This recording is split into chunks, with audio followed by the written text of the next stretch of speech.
Bien, Monsieur le Président, et Mesdames et Messieurs les conseillers départementaux et Messieurs les maires qui avaient accepté de participer avec nous à la réunion de cet après-midi pour examiner les urgences et pour mettre en perspective le travail que nous devons faire dans les mois qui viennent.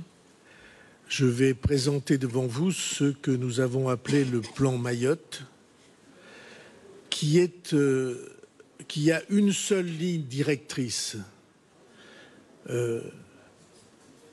Pas de phrases, des décisions concrètes et précises, des engagements concrets et précis. Et donc je vais prendre chapitre par chapitre l'ensemble des préoccupations qui sont les nôtres devant la situation de Mayotte. Je commence par la question de l'électricité. L'électricité doit être rétablie dans chaque foyer fin janvier avec des moyens humains et logistiques considérables. Électricité de Mayotte recevra un renfort de 200 agents pour atteindre cet objectif et j'insiste sur le fait qu'il convient que la main-d'œuvre locale soit engagée et les artisans locaux soient engagés dans cette entreprise.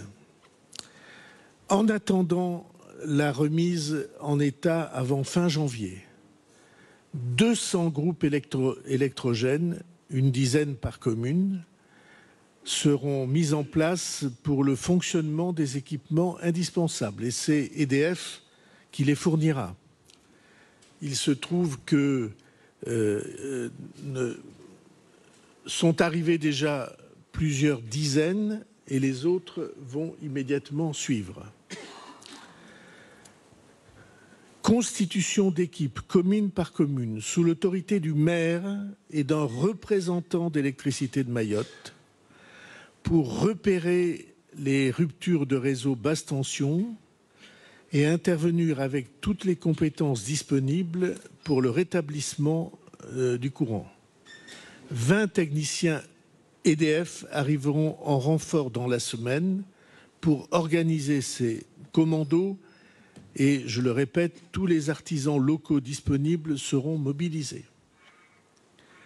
Enfin, les groupes électrogènes les plus importants seront directement placés dès leur arrivée sur les points les plus sensibles, production et relèvement du circuit de l'eau. Deuxième chapitre, toujours dans les réseaux, l'eau. Une intervention de l'armée avec des unités en provenance des 13e et 19e régiments du génie, spécialisés sur les opérations d'urgence, avec leur matériel, dès la semaine prochaine pour aider les équipes locales sur le réseau de distribution de l'eau, la remise en état du réseau routier et des constructions détériorées.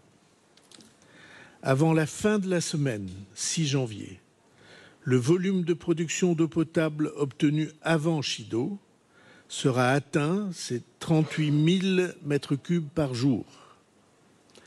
Mais la distribution était déjà insuffisante, comme on le sait depuis la crise de l'eau.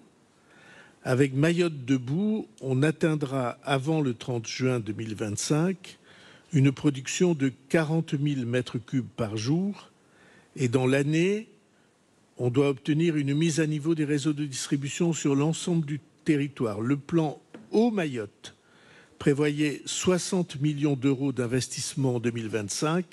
Le gouvernement est prêt à sanctuariser ses moyens et à les augmenter en fonction des besoins. Le projet que nous étudierons au printemps comprendra une deuxième usine de dessalement et une accélération de la création de la 3e retenue collinaire. Pour les télécommunications, pour pallier aux difficultés et répondre à l'urgence, nous allons déployer 200 Starlinks pour assurer les communications en urgence. Les réseaux fixes de télécommunications ont été largement détruits, une solution 5G devra être déployée sur l'ensemble du territoire d'ici fin juin 2025. C'est un programme très ambitieux. Cette solution sera définie avec les élus dans le cadre de la loi Mayotte. Dans les 2 ans, un réseau de fibres optiques sera déployé avec un appui financier public de 50 millions d'euros dans le cadre du plan France Très Haut Débit. Une délégation constituée d'élus sera établie pour contrôler le déploiement. Et 2 questions précises doivent être réglées. La dérogation à la loi littorale pour l'implantation des pylônes et la libération des fréquences indispensables au réseau. Le 4e chapitre, c'est les logements. Un plan d'urgence dont le but est la mise hors d'eau des bâtiments publics et des résidences des Mahorais. Les bâches nécessaires seront mises à disposition. 140 tonnes de bâches représentant une surface de 700 000 mètres carrés seront livrées dans la semaine, s'ajoutant aux 100 tonnes, Monsieur le Préfet, de bâches déjà livrées correspondant à 500 000 mètres carrés. Et ce plan continuera en tant que de besoin. Pour la réfection des toitures, des éléments de charpente métallique et des tôles bac acier seront acheminés en urgence en fonction des besoins et seront inclus dans la liste des produits à prix bloqué pour que la spéculation ne se donne pas libre cours sur ces besoins. Des ateliers pour façonner ces éléments, les tôles en bac acier, seront installés à Mayotte avec des formations sur place pour assurer la fabrication dans l'archipel. Financement, et c'est évidemment le plus important. Un financement par des prêts garantis par l'État, assumés par la Banque des territoires, dans des conditions exceptionnelles réservées aux catastrophes naturelles de grande ampleur comme Chido, sera mis en place à destination des familles mahoraises. La gravité du sinistre étant analysée, des taux d'intérêt seront bonifiés avec 5 années de différé d'amortissement, c'est-à-dire 0 € par mois pendant 5 ans, et ensuite 25 années de remboursement, ce qui fera une mensualité moyenne de 6 € par mois pour 1 000 € empruntés, et avec le remboursement du capital à la fin des 30 années. Je pense que tout le monde voit l'importance pour les familles de ce financement mis à disposition qui sera gratuit pendant 5 années. Révision complète de la géographie des quartiers prioritaires de la ville et mise en cohérence avec les zones prioritaires scolaires, ce qui, Madame la ministre d'État, signifie que les enseignants pourront évidemment bénéficier des avantages correspondants. L'État et les pouvoirs publics locaux s'accordent pour interdire et empêcher la reconstruction des bidonvilles. Ces dispositions pourront être intégrées dans la loi. Le plan école. La rentrée ne pouvant se faire dans des conditions normales, elle aura lieu selon les modalités adaptées, établissement par établissement, à partir du 13 janvier. Une attention particulière sera portée pour les élèves dans les classes ayant un examen final, bac, brevet ou CAP.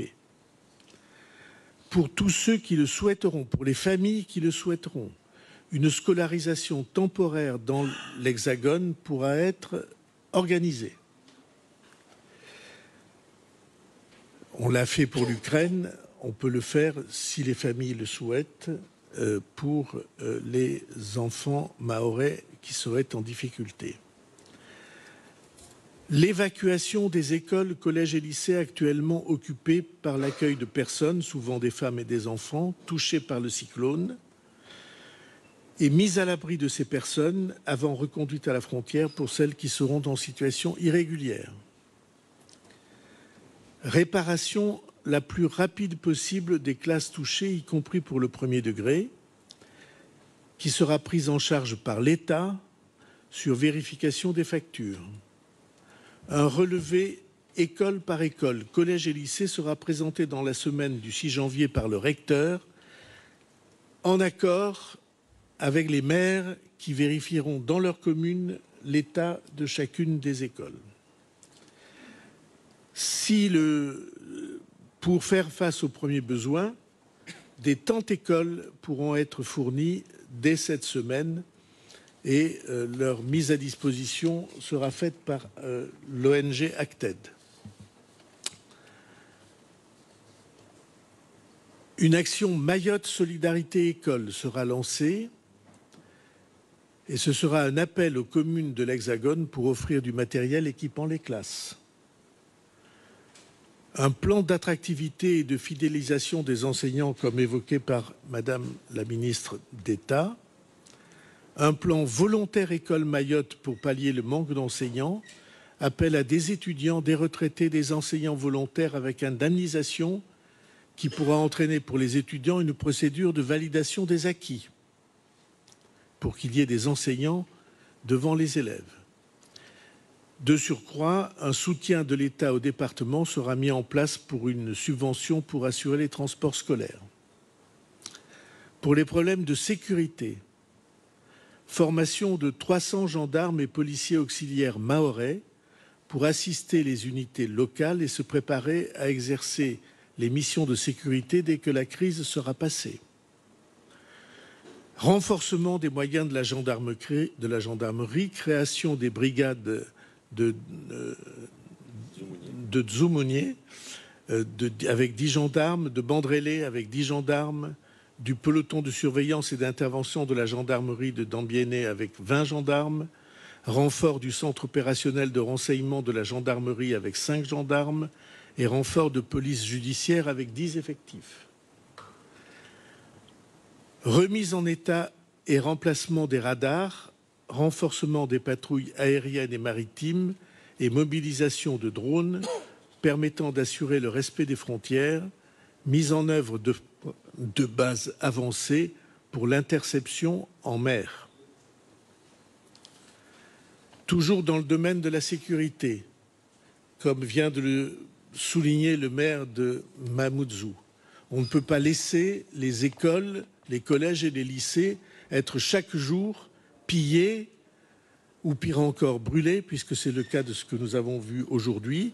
Je proposerai donc au président de la République un plan vigilance qui permettra d'associer des unités de l'armée et des unités de gendarmerie pour pouvoir surveiller ces établissements. Pour ce qui est du domaine de la santé, pour la continuité des soins, mobilisation de la réserve sanitaire de santé publique en France, nous allons proposer un parrainage de l'hôpital de Mayotte par les centres hospitaliers qui seront volontaires dans l'Hexagone. Maintien des droits des patients, notamment pour renouveler les traitements même sans ordonnance, tout ce qui a été perdu pendant le cyclone. Mobilisation des infirmiers libéraux de Mayotte pour la démarche d'aller vers, souhaitée par le président de la République, avec une 60aine d'équipes santé-secours pour faire de la médecine de l'avant au plus près des besoins de la population. Sécurisation par l'État de la trésorerie des 300 professionnels de santé libéraux, avance de trésorerie pendant 3 mois. Sous 3 mois, un plan d'attractivité et de fidélisation, axé notamment sur les médecins, les sages-femmes et toutes les professions en tension dans le domaine médical, infirmiers et manipulateurs radio. Nous décidons la création d'un 2e institut de formation de soins infirmiers. Il faut permettre la prescription par les médecins scolaires et les médecins de PMI pour renforcer la réponse aux défis sanitaires. Et nous devons affronter la question du plan de destruction ou de valorisation des déchets, avec 3 grands chapitres, déchets ménagers, qui doivent être traités dans les quelques semaines qui viennent, un mois, dit Monsieur le Préfet. Deuxièmement, les déchets lourds, métalliques en particulier, qui seront envoyés à des unités de traitement, de tri et de traitement oui. Et enfin, troisièmement, plan de valorisation des déchets de biomasse. Il y a des millions de tonnes d'arbres qui ont disparu dans la tempête. Et ces millions de tonnes d'arbres peuvent constituer une source d'énergie pour le territoire.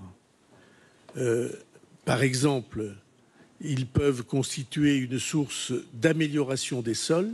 Ils peuvent aussi être utilisés pour une unité de production d'électricité locale. Ces millions de tonnes d'arbres ne pourront pas être abandonnés comme on le voit trop sur les routes et dans les forêts. Pour ce qui est des transports, réfection de la tour de contrôle de l'aéroport Marcel-Henry pour le rétablissement puis le renforcement du trafic. L'aéroport Marcel-Henry sera ouvert aux vols commerciaux à compter du 1er janvier, après-demain. Et l'État interviendra pour soutenir le rapatriement d'urgence des habitants de Mayotte retenus hors de France à cause de la catastrophe dont Tani s'est occupé dès la première minute avec le ministère des Affaires étrangères. Ces rapatriements commenceront demain. En économie, suspension des cotisations sociales pour toutes les entreprises jusqu'au 31 mars. Aide financière d'urgence pour toutes les entreprises, par compensation de la perte de chiffre d'affaires à hauteur de 20% du chiffre d'affaires moyen, c'est-à-dire un plafond de 20 000 euros. Dispositif exceptionnel d'activité partielle pour préserver les emplois, traitement en urgence 72 heures au lieu de 15 jours des demandes, et le silence vaut accord, comme on dit, c'est-à-dire on facilite ces autorisations. Allocations et indemnités versées à l'employeur et aux salariés, augmentées de manière exceptionnelle jusqu'au 31 mars 2025. Prolongation des droits des bénéficiaires des allocations chômage jusqu'au 31 mars 2025. Mobilisation d'un prêt catastrophe naturelle et d'un fonds d'épargne dédié à la refondation de Mayotte de la Caisse des dépôts spécifique à Mayotte. Zone franche globale, exemptant toutes les entreprises pour une durée de 5 ans pour relancer une économie sinistrée et passer d'une économie souterraine à une économie déclarée. Soutien au développement des filières agriculture et pêche, fourniture de bâches pour la protection des installations agricoles, approvisionnement en nourriture pour les vaches laitières, simplification administrative de l'entrée des semences, en préservant le territoire de l'entrée d'organismes pathogènes, mobilisation des fonds européens pour la reconstruction des installations agricoles, fonds de la MSA avec versement au plus tard le 15 janvier de 1 000 euros pour les 1 350 exploitations affiliées, réorientation d'une partie de la redevance tonnière pour financer des équipements à Mayotte sur la base d'une expression de besoin de la filière. Une loi d'urgence sera présentée en Conseil des ministres le 3 janvier, avec une présentation au Parlement sous 15 jours. Un établissement public de refondation de Mayotte sur le modèle de l'établissement public de Notre-Dame, avec la désignation d'une personnalité à sa tête, sera décidé le 3 janvier, donnant toute leur place aux élus, et il sera destiné à absorber l'actuel établissement foncier. Une mobilisation des fonds européens après une évaluation des dommages, évaluation qui se terminera fin janvier avec une mission d'inspection sur place. Enfin, une loi programme de refondation de Mayotte, préparée et conçue avec les élus de Mayotte, sera mise au point dans les 3 mois. Et enfin, un recensement général et précis de la population sera organisé à Mayotte en lien ou sous l'autorité des maires avec une mission dédiée par l'État pour chacune des communes. Ce recensement général et précis est une opération vérité qui permettra de sortir des ambiguïtés et des incohérences que beaucoup d'élus ont signalées sur l'appréciation de la population, sur l'appréciation numérique de la population. Il s'agit de définir avec les élus mahorais et la population ce que sera Mayotte demain. Pour nous, pour le gouvernement, c'est une orientation essentielle qui a été provoquée par la prise de conscience du cyclone, qui doit engager la population et les élus de Mayotte et qui répond à la préoccupation qui a été la nôtre et que je rappelais tout à l'heure devant les élus. C'est la première fois dans l'histoire de la République que département ministériel Outre-mer a été placé aussi haut dans la composition du gouvernement, confié à un ministre d'État qui mesure l'importance que l'outre-mer constitue, l'importance et la dimension du défi que constitue l'outre-mer pour la nation. Ce plan Mayotte est une manière précise, concrète de répondre aux préoccupations. Je crois qu'à peu près toutes celles qui ont été exprimées par les élus ont été prises en compte. Et je suis pour ma part très heureux que nous ayons pu ensemble, au terme de cette journée, présenter le plan Mayotte debout, qui est une réponse et qui doit être une réponse dans les mois qui viennent à la gravité de la catastrophe que nous avons connue. Merci à tous.